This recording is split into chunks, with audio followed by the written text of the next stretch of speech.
Bagyong Maymay, nasa linya ng telepono si Pag-asa Weather Specialist John Manalo para bigyan tayo ng update. Hi Sir John, magandang hapon po. Magandang hapon po, Ma'am Nats. At ganun din sa ating mga taga-subaybay.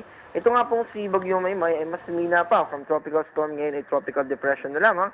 Kaya naman, ang pinakamataas na ating tropical cyclone wind signal ay signal number 1 na lang.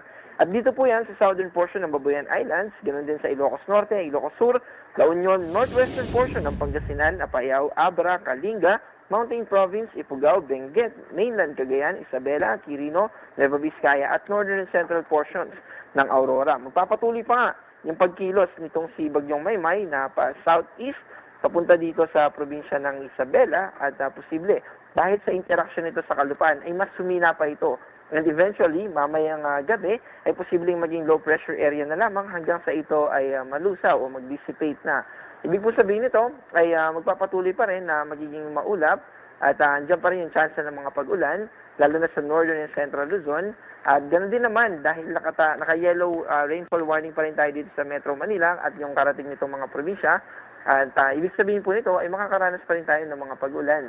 At kapag nalusaw na po itong si Bagyong Maymay, meron pa pong isang bagyo na nasa labas ng Philippine Area of Responsibility na may international name na Dolphin. At itong si Dolphin naman ang magpapalakas ng hanging habagat. Kaya kahit malusaw na itong si Maymay, posibleng mamayang gabi or bukas ng umaga, ay magpapatuloy pa rin yung influensya ng habagat. Kaya kahit sa weekend ay makakaranas pa rin tayo ng mga tuloy-tuloy na pag-ulan at magiging maulap pa rin dito sa Metro Manila.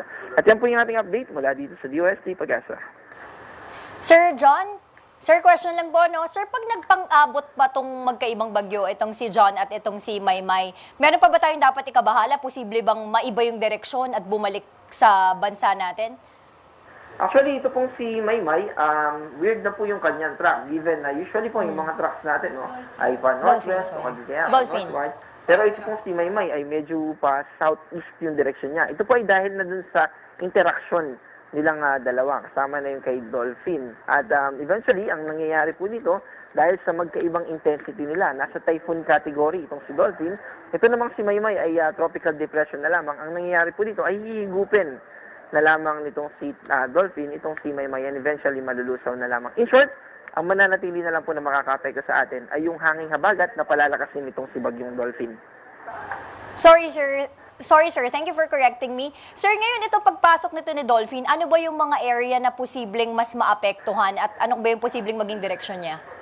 Ito pong si Bagyong Dolphin ay magpapatuloy po sa northern outside PAR at ang maapektuhan po ng mga lugar ay yung nasa western section ng ating bansa. Kasama po yung Occidental Mindoro at ganoon din yung western section ng Central Luzon, kasama po yung Zambales, Bataan. Ganoon din naman dito sa western portion ng Cordillera Administrative Region at western portion ng Ilocos Region. Maraming salamat po for your time, Mr. John Manalo. Maraming salamat din po. Ingat po tayo.